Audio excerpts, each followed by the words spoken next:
We're being overrun by giant mobs.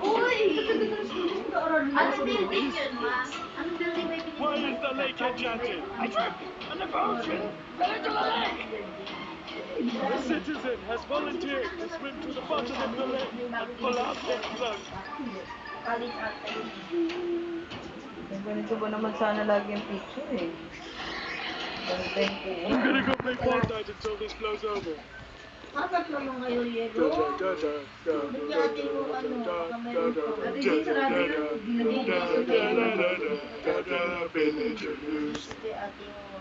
Villager number 4! You came back! What? No, breaking news! A giant creeper has appeared and threatens villager life as we know it! Villager number 9 is on the scene. Thank you, villager number 5. I'm on a cliff overlooking the giant creeper. It looks like it's attracted some followers, but that's not the only bad news.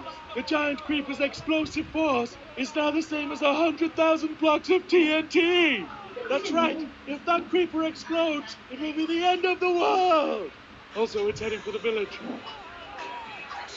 Daddy, should we move? Run away, son! We're prepping the military as we speak, but with no antidote for the potion, it may be a waste of time. What's the reason, Hindi, bahay nila. Bahay nila yan? Hindi, ay, system ito. Nobody asked! Yay, your friends! Don't get Ano ba it! ni Don't Papa na? touch me! Makausap mo? Ano, ba't ka talaga friends ay? Sabi niya kasi... Ladies, listen up! This is the antidote! And each one of you can take this, climb the giant creeper, put this in its mouth, and save the world! The rest of you will take on the army of creepers. Who's it gonna be?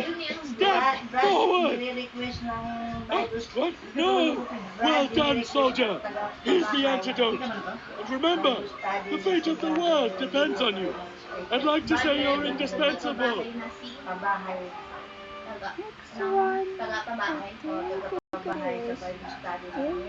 Next one.